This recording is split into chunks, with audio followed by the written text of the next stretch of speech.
Mesdames, Messieurs, bonsoir. Ravi de vous retrouver pour votre journal. Voici les titres de cette édition de ce soir. La pirogue double Fafaité s'apprête pour la troisième fois à effectuer un voyage vers les îles Hawaï avec un nouvel équipage à bord. Sur place, ils participeront au Festival des Arts du Pacifique du 6 au 16 juin. Les festivités des 134 ans de Papeete s'ouvrent ce mardi 14 mai à la mairie de Papeete et au marché à Mapurua Praita. Nous en parlerons ce soir avec Rémi Briand, directeur général des services de la ville de Papeete. Il est notre invité ce soir. Le ukulélé a le vent en poupe. Des élèves de primaire, collège et lycée étaient réunis hier soir autour d'un concours, la première édition du concours ukulélé Jeunesse Espoir, pour mettre en lumière les jeunes talents. Et puis en deuxième partie de journal, comme de tradition, nous ferons un tour d'horizon de l'actualité sportive de cette fin de semaine.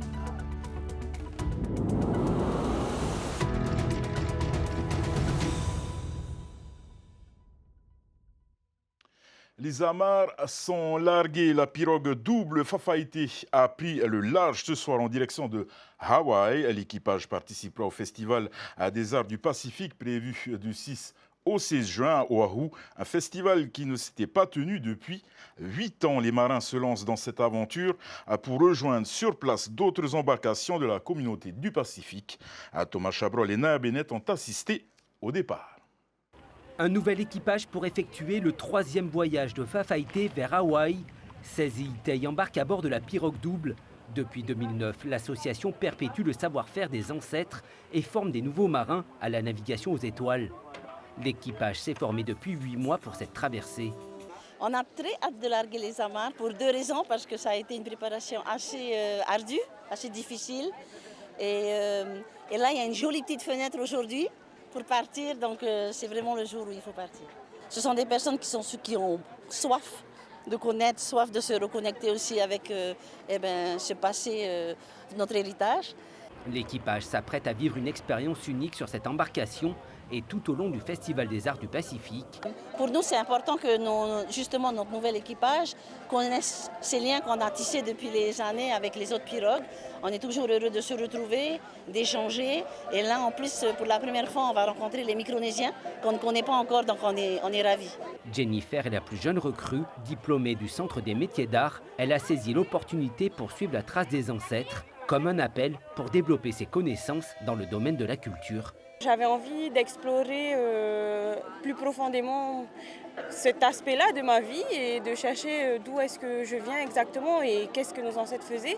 Et tout naturellement, en fait, Fafaité s'est présenté comme une opportunité vraiment intéressante d'en apprendre beaucoup plus.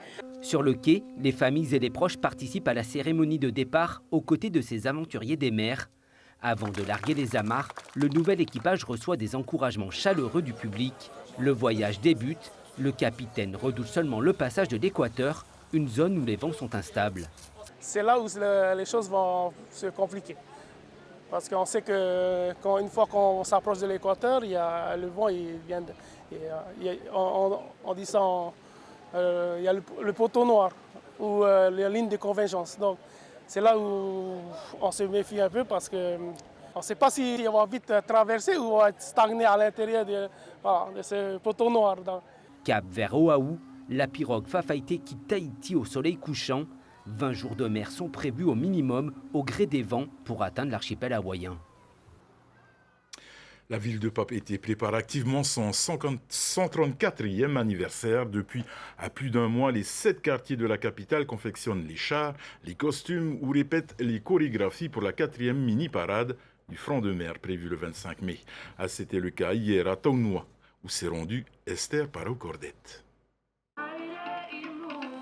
Ils se sont déplacés sur la voie publique pour une répétition grandeur nature. Rouge, rose et doré. Votre ligne, c'est celle du milieu de la route. Imaginez un tourbillon de couleurs déferler sur le front de mer de Papeete le 25 mai. Alors nous, on a retenu pour le secteur de Taunua le thème du papillon. Il a plein de couleurs.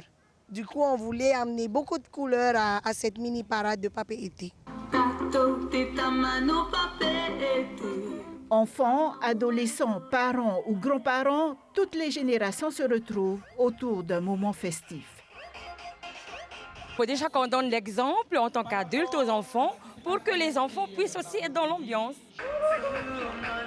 Les jeunes de Vénignore côtoient ceux de Preita, de Patoutoua ou encore de Taupeahoto depuis près de 2 mois. Ils habitent tous à Taunois, mais ne se connaissent pas forcément. Si, mais pas tout le monde. Genre, il y en a qui sont de Vénignore, de Pareita, de Estol et d'autres. S'ils veulent vraiment être mon ami, ben ça dépend d'eux. J'ai appris à connaître plein de gens pour apprendre à mieux danser. 6 autres quartiers de Papeete préparent la mini-parade du 25 mai pour marquer les 134 ans de la commune. Le boulevard Pomaré verra défiler un cortège de chars colorés mené par 1200 festivaliers. Et les festivités des 134 ans de Papeete s'ouvrent ce mardi 14 mai par 2 expositions à la mairie de Papeete et au marché à Mapurua Pareita. Elles retraceront l'histoire de la capitale de 1890 à nos jours. Et nous recevons un tamari de Papeete, Rémi Briand, Yorana. Yorana Davidson, merci de me recevoir. Alors Rémi, qu'est-ce qui vous plaît dans votre commune et quels sont ses atouts ? Alors tout me plaît, hein. Papeete, c'est un peu la commune de tout le monde, hein. Il faut savoir qu'en 1900, la moitié de la population de Tahiti habitait à Papeete. Aujourd'hui, depuis 1960, il y a eu un véritable essor avec les quartiers qui se sont installés, avec des gens qui sont venus un peu de partout de Polynésie. Et c'est cette jeunesse-là aujourd'hui, c'est cette population-là qui fait l'atout véritablement de Papeete. On la voit, quand elle s'exprime, elle est vraiment magnifique, il y a du talent, et puis il y a de vraies valeurs. Donc l'âme de Papeete, c'est là, c'est dans ces quartiers, et c'est eux qu'on veut mettre en valeur à l'occasion de ces festivités. Vous dites justement, l'âme de Papeete, elle vient des îles alors également. On peut voir des quartiers plus des Australes, d'autres archipels. Ah oui, c'est ça qui est vraiment exceptionnel à Papeete. On vient un peu de partout finalement, des îles sous le vent, des Marquises, même il y a un quartier à Rotoa aussi. Enfin voilà, oui. Quoi. Donc il y a une espèce de mixité qui fait vraiment la richesse de Papeete. Et puis c'est la capitale. On concentre les activités administratives, économiques. C'est aussi une ville sportive, une ville de santé, une ville portuaire. On a des vallées magnifiques, donc à proximité, à 10 minutes du centre-ville, on peut se retrouver en pleine nature. Donc oui, Papeete a beaucoup d'atouts. Il y a des défis, bien entendu, tous les jours. Il faut les relever, mais en tout cas, Papeete devient de plus en plus belle tous les jours. En tout cas, à ceux qui savent la regarder. On vient de le voir avec le sujet précédent, les festivités des 134 ans de la commune se préparent. Papeete a envie de se divertir au point de ne pas attendre ses 135 ans. Oui, on peut marquer le coup et chaque année on a envie de le faire là, cette année-ci, donc on va concrétiser ça. Donc avec un regard sur le passé, 2 expositions, une exposition au marché. Le marché c'est vraiment le poumon, on va dire même le cœur de la ville, avec un quartier vraiment particulier dans le centre-ville. On a pratiquement 500 000 visiteurs annuels au marché de Papeete, donc c'est quand même important. On va se retourner un peu vers notre passé pour rappeler un peu l'histoire. Une exposition aussi à l'hôtel de ville qui va démarrer mardi et jusqu'à la fin du mois, où là on va retracer un peu l'histoire de la commune à travers des expos photos, à travers des témoignages également, à travers les costumes, à travers des objets, à travers des projections vidéo, donc pour rappeler un peu l'histoire de notre ville. Et puis le futur, avec cette jeunesse qui va s'exprimer sur le front de mer autour du thème Apohere à Papeete, ça veut dire chérissons notre ville, aimons notre ville, nous sommes la jeunesse de demain, nous sommes l'avenir. Donc voilà, un message un peu double où on se rattache à notre histoire, mais pour parler aussi de notre avenir. Papeete est une grande commune, c'est difficile mais aussi important de créer du lien entre ses habitants. assez essentiel. Maintenant, aujourd'hui, on vit beaucoup derrière des murs et on se protège un peu. On a peur des autres des fois, et donc le lien, c'est le vivre ensemble, c'est très important. Et c'est à des occasions comme ça. Ils y travaillent depuis pratiquement un mois sur la chorégraphie, à la préparation de cette parade, et ça donne l'occasion effectivement de créer du lien. Et ça, on va aussi comme ça repérer peut-être des talents et donner des vocations à certains de nos Tamari Papeete. Papeete est la première commune créée en Polynésie, c'était en mai 1890. Son urbanisation a connu une accélération phénoménale dans la deuxième partie du XXe siècle. Est-ce qu'on peut dire que son développement s'est fait de manière chaotique et que du coup il faut faire avec maintenant? C'est vrai que quand on développe une ville, enfin on n'a pas dessiné sur du papier blanc, il y a des contours, il y a des choses à bien regarder. Les bâtiments, il faut pouvoir les entretenir. Il y a le problème de la circulation qui est important. Nous, ce qu'on essaye de prôner, c'est la circulation douce, mais c'est pas évident dans un centre-ville. On reçoit pratiquement 60 000 habitants en plus, enfin personnes en plus dans la ville tous les jours. Donc c'est des choses il faut faire avec. Actuellement, on travaille sur la révision du plan général d'aménagement de la commune. On consulte la population sur cette question-là. Ils ont envie d'améliorer leur cadre de vie. Ils ont envie de retrouver des accès à la mer, un peu plus de nature, un peu moins de voitures. Vous voyez, des vœux qui sont relativement simple et avec beaucoup de bon sens. Donc, et avoir surtout une ville qui ressemble à sa population et qui est avant tout polynésienne. Papeete, donc le 13 juin, va vivre un moment rare. Elle accueillera donc à la dernière étape du parcours de la flamme. Il y aura ensuite l'allumage du chaudron à Toata en soirée du côté de la mairie. On est prêt. C'est un gros travail d'anticipation. C'est un bel événement d'accueillir déjà les Jeux Olympiques dans notre pays, et que la flamme puisse passer à Papeete. C'est vraiment assez exceptionnel. Je ne sais pas si ça va se reproduire dans les 100 ans à venir. Donc effectivement, c'est un événement important. On s'y prépare, et donc on a désigné, nous, nos porteurs de flammes, avec des sportifs de renommée. C'est Mehiata Riaria, donc notre Miss Haiti, et Georgie Adams pour la commune, mais il y a également d'autres porteurs de flammes, des enfants, etc. Donc on veut que ça soit un événement qui va marquer en quelque sorte l'histoire de la commune. Bien entendu, il va y avoir, on va dire, il va falloir régler les problèmes de circulation, mais c'est pas ça le plus important. C'est vraiment d'accueillir cet événement unique. On l'a vu, elle est arrivée en France le week-end passé, et c'est quand même quelque chose. Alors on se prépare, on a envie sur chaque carrefour où elle va passer, bien qu'on puisse l'accueillir avec des chants, des toérés, et en tout cas marquer véritablement son passage à Papeete. Merci beaucoup, Rémi Briand, d'avoir répondu à notre invitation. Je rappelle que vous êtes le secrétaire général des services de la ville de Papeete. Je vous remercie. Deuxième journée de pesée de vente de vanille de l'année pour les producteurs de la presqu'île au sein de l'Epic Vanille de Tahiti à Mataiea. Et ils étaient une petite dizaine de vanilliculteurs et d'acheteurs à faire le déplacement. Ces rencontres sont nécessaires à la bonne marche des ventes de cet or noir polynésien. Regardez. Voilà 6 ans que Touria et son mari se sont lancés dans la culture de vanille à Papeari. Pour cette deuxième pesée, elle a voulu améliorer sa vente et elle a dû faire preuve de beaucoup de discipline pour tirer le meilleur de sa production. Alors, si tu veux, donc en amont, avant de venir là, nous faisons déjà le tri. Nous faisons le tri de la catégorie 1, la catégorie 2, et s'il faut, déclasser. Alors que dans la loi du pays, il n'y a que 2 catégories qui sont, on va dire, officielles, la 1 et la 2.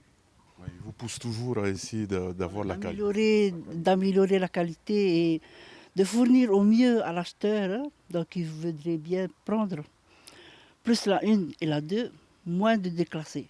Le processus est bien en place à l'antenne de l'Epic Vanille de Mataiea. Les vanilles sont contrôlées, catégorisées et pesées avant d'être vendues. La qualité du produit est un véritable atout. Alors, notre direction établit un calendrier de vente pour toutes les antennes, que ce soit Tahiti, Wahine, Reata et Taha.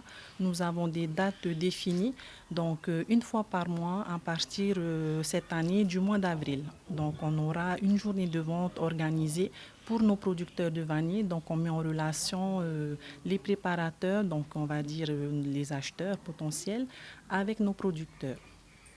Alors, donc, durant cette journée, chaque antenne a son contrôleur et du coup, notre contrôleur vérifie justement la qualité de la vanille.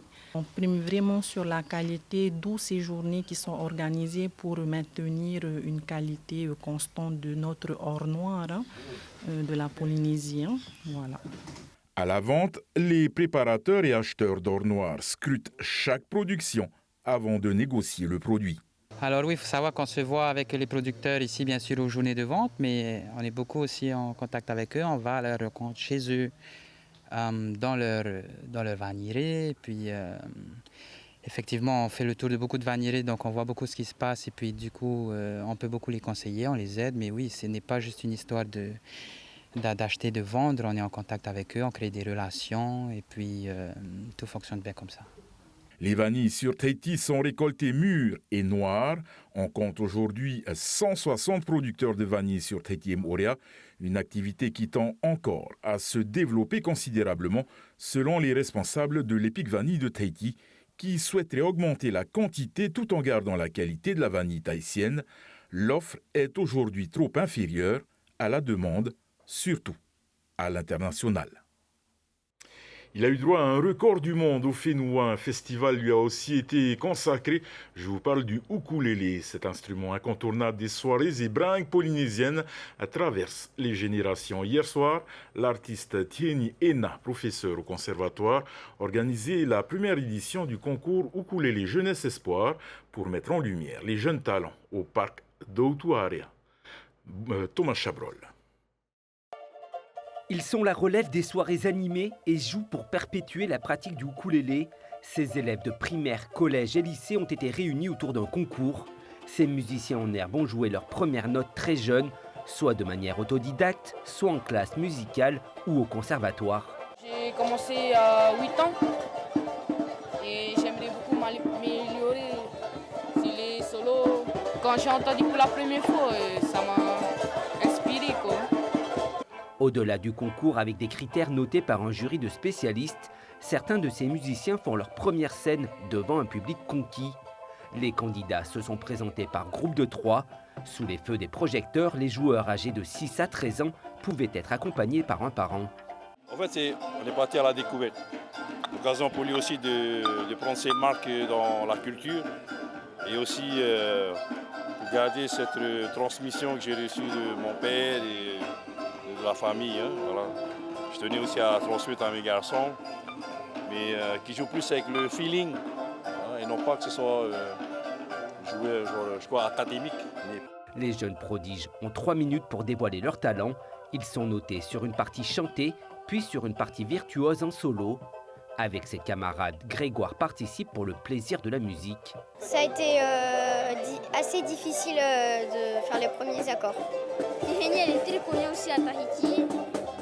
C'est pour ça qu'elle m'a appris à faire du ukulélé.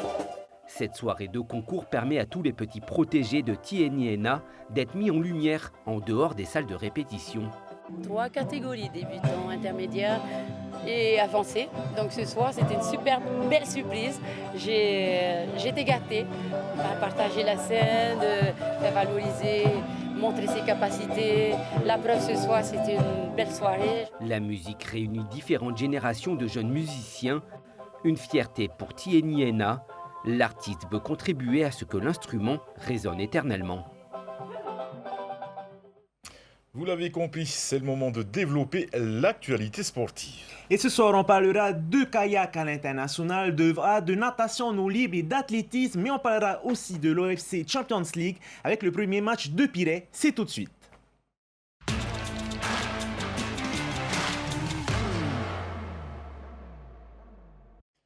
l'avons annoncé à l'instant, l'équipe de Pirée a entamé son premier match ce soir à 18h contre Vaivase Tai FC, une équipe samoane. Et sans plus attendre, nous rejoignons Olivier au direct du stade Pater à Pirée. Olivier Tarofa, la Ligue des champions de l'OFC a commencé hier soir. Comment se déroule ce tournoi? Yorana Davidson, Yorana Oriano, en effet, on est en direct du stade Pater. Alors, vous arrivez au moment de la mi-temps, ça vient d'être sifflé il y a 1 minute et l'équipe de Pirée entame son premier match face à l'équipe de Samoa, comme vous venez de le dire. Et pour l'instant, 2-0 pour cette équipe de Pirée qui entame bien ce match avec un but à la 8e minute de Sandro Tau et à la 41e de Patrick Tepa. 2-0 face à cette équipe de Samoa qui paraît la plus faible du groupe. Dans le groupe B, également, l'équipe de Pirée devra rencontrer l'équipe de Magenta qui sera un autre gros morceau. Et l'équipe de Vanuatu, Ifiri Blackbird. Dans le groupe A, il y a 4 autres équipes également, puisqu'on retrouve Salomon Warriors face à Ekari. Ça, c'était l'affiche d'hier. C'est Ekari, les joueurs de Papouasie-Nouvelle-Guinée, qui se sont imposés 2-0. Et puis, la surprise est venue du multiple champion de la compétition, Auckland City, tenu en échec par Rewa, l'équipe de Fidji. Voilà pour ce groupe A. Je vous rappelle qu'il y a 15 matchs au total sur 2 semaines. Les 8 meilleures équipes de clubs de toute la région sont réunis ici à Tahiti. Je vous rappelle également que tous ces matchs sont diffusés en exclusivité sur la plateforme de FIFA Plus, puisque l'OFC a signé un contrat de quelques années avec cette plateforme digitale. Alors les matchs sont gratuits, il faut aller sur internet, s'inscrire sur FIFA Plus et tous les matchs sont diffusés en langue anglaise. Voilà, ça se passe comme ça maintenant avec les équipes de l'OFC, puisque tout a été mis en place pour la promotion sur les plateformes de la FIFA. Vous dire également que les demi-finales, ce seront les 2 meilleures équipes de chaque groupe, du groupe A et du groupe B. On espère bien sûr que Pirée fera partie de ces 4 dernières équipes. Se jouera mercredi prochain, le 22, la grande finale. Ça sera ici même au stade Pater à partir du 24, donc dans ce stade Pater, puisque le groupe A, eux, joue du côté du stade de Paia. Voilà tout ce qu'on pouvait dire ici.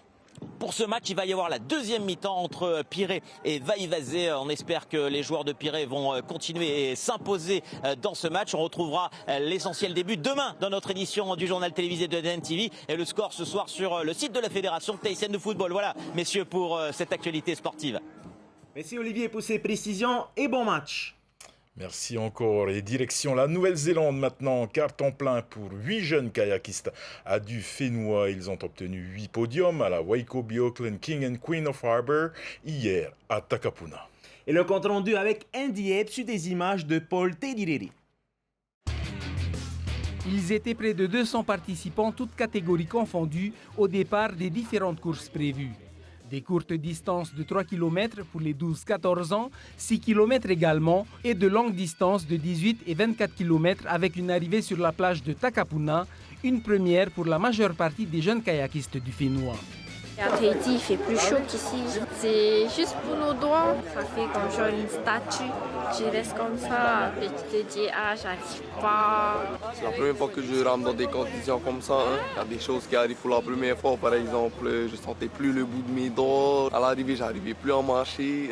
C'était mon combat à moi, on va dire. En Osiwan, des V1 à dérive, stand-up paddle et surf ski solo ou double, la bataille est rude. Les 8 jeunes kayakistes du Fénois parviennent tous à monter sur le podium.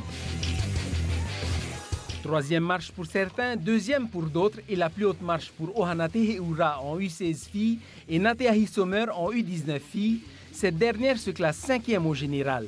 Charles Taillé obtient l'or chez les vétérans 40 ans. Je remercie ma famille, mon coach qui est Norman Pittman.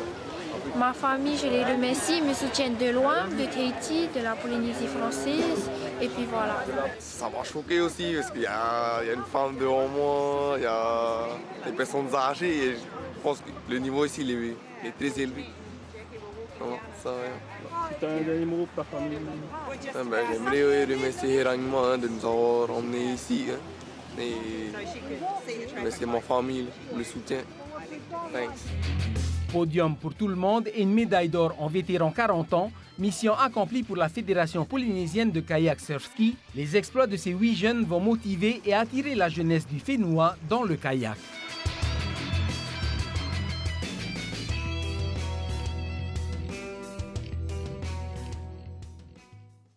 Et on continue l'actualité à l'international avec une belle performance de la Tahitienne Tia Zebrowski au championnat du monde ISA au Salvador. À 13 ans, la fille du champion de snowboard Gary Zebrowski concourait donc sous les couleurs de l'équipe de France. Elle s'est offert un titre de vice-championne du monde en U18. Et rappelons aussi que la Tahitienne s'est engagée dans les 2 catégories et qu'elle s'est hissée aussi jusqu'en demi-finale chez les U16. On écoute sa réaction au micro de la Fédération française de surf. J'arrive même plus à parler tellement il y a des émotions qui tournent dans la tête. Sur les premiers, c'était vraiment pas facile. J'ai perdu dans les 2 catégories, j'ai été dans les repêchages. Faire 6 séries dans une journée, c'est énorme. Et puis à la fin, là, sur la dernière série, je pensais vraiment pas que j'allais pouvoir me lever. J'avais plus du tout d'énergie, j'avais plus à marcher. Mais ça se passe tout dans la tête, donc c'est passé. Et puis je suis super contente de faire médaille d'argent. Franchement, j'ai eu la meilleure équipe depuis que je suis en équipe de France. Ils sont super cool, il y avait une super ambiance. Franchement, je les remercie énormément. Ils m'ont supporté jusqu'à la fin. C'est à cause d'eux aussi que j'ai été loin. On reste dans la glisse méo-fénois cette fois avec le mémorial à Guy Temauri. Et c'est l'un des rendez-vous incontournables du VA. Samedi, il a réuni 28 équipages de V6 et pour innover cette année, les organisateurs ont proposé pour la première fois une course de kayak. Désiré Teivao était sur place. 13 équipages en senior et 15 A en mixte étaient sur la ligne de départ du site de Teporif Haïté. Sur un plan d'eau calme, les Haïtos se sont élancés sur un parcours de 10 km entre Tapuna et le bout de la piste de l'aéroport de Fa'a. Allez les boys! Dans la catégorie reine des seniors hommes, 3 équipages sont à la lutte pour la victoire. Air Tahiti, la brasserie de Tahiti et Moanatea Construction. Au demi-tour à l'aéroport, Wilfried Allo et ses camarades aviateurs ont une légère avance sur leurs concurrents. Sur le retour vers Tapuna, aucun équipage ne réussit à se détacher.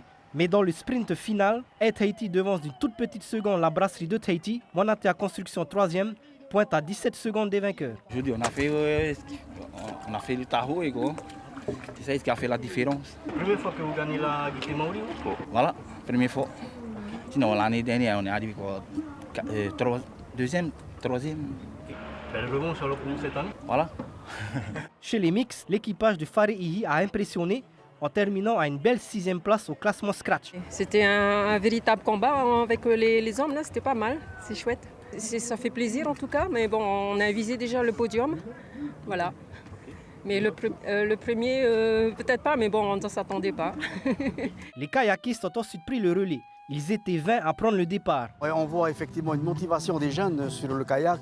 C'est effectivement un complément du VA. Moi, pour motiver nos jeunes à faire autre que de VA, mais toujours de la glisse, parce qu'ils aiment la glisse, le kayak. En cadet, sur l'aller-retour entre Tapuna et la passe Nordhoff, Hitirangi Tomazini s'impose en 28 minutes et 43 secondes. En senior, il n'était que 2.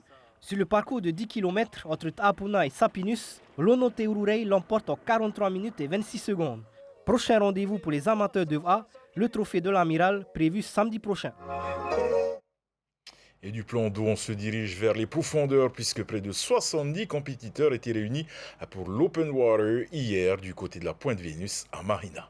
Organisée par la Fédération tahitienne de natation, cette épreuve en eau libre a pour but de donner envie à tous de nager dans nos lagons et de prendre du plaisir. Et opération réussie, donc, comme vous allez le voir dans ce reportage. On part, vous voyez la bouée rouge là-bas, donc vous nagez entre la plage et les bouées rouges. Des nageurs attentifs aux consignes avant de se jeter dans les eaux profondes de la baie de Matavai.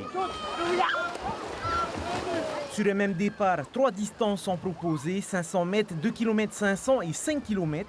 La traversée a rassemblé des profils différents, certains venus pour la gagne et d'autres pour le plaisir de nager. Chacun y trouve son compte. Pour moi, c'est la première fois que je participe à une compétition de natation. Et waouh, quel émerveillement! C'était pour le fun et c'était hyper fun. Toujours que du bien de revoir des amis et tout. Et puis voilà, pour le fun, on se fait plaisir un peu, quoi. Moi, j'ai été pris par les amis qui participaient. Je me suis dit, ouais, pourquoi pas. C'est reparti pour un deuxième tour. Là, il y a une énergie qui te pousse à te dépasser. Ici, rien à voir avec la nage en bassin, plusieurs paramètres entrent en jeu. Dans un bassin, tu as la ligne au fond de la piscine que tu peux suivre tout le long, alors qu'en eau libre, tu as le courant, tu n'as pas de ligne et du coup, tu ne sais pas trop où tu t'orientes.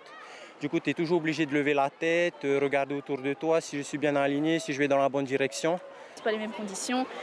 Là, tu as les vagues, tu as le courant, tu colles les gens, tu te prends des coups et tout, alors qu'en bassin, tu as la ligne d'eau, tes trucs, tu es tout seul, quoi.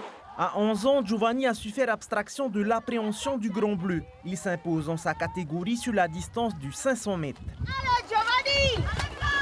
Là, c'était quand même enfant, je m'imaginais des trucs comme s'il y avait des requins, tout ça. Après, j'ai nagé le plus vite possible pour vite arriver. Ensuite, quand j'ai vu les adultes, les grands passer, là, je me suis dit, ok, là, je vais les tenir. L'épreuve des 2 km 500 a été remportée par Teiva G1. Quant à la course reine des 5 km, Naïl Rousse adjuge la victoire chez les garçons et Deoti Vido est sacré chez les filles. Ça s'est bien passé. Après, je suis parti très très vite. Et donc je l'ai payé un peu au 4e et 5e tour, où j'ai eu un peu plus de mal à relancer. Et après le 6e tour, j'ai quand même réussi à relancer pour éviter que les autres me rattrapent derrière. Les novices ont été ravis du cadre idyllique de la Pointe Vénus. Quant aux compétiteurs, ils regagneront les bassins dès le week-end prochain pour une nouvelle compétition. Et on parle athlétisme maintenant. Les championnats de Polynésie de 5000 mètres organisés hier à Punaru n'ont pas déplacé les foules. Les cadors de la discipline ont eux aussi manqué à l'appel.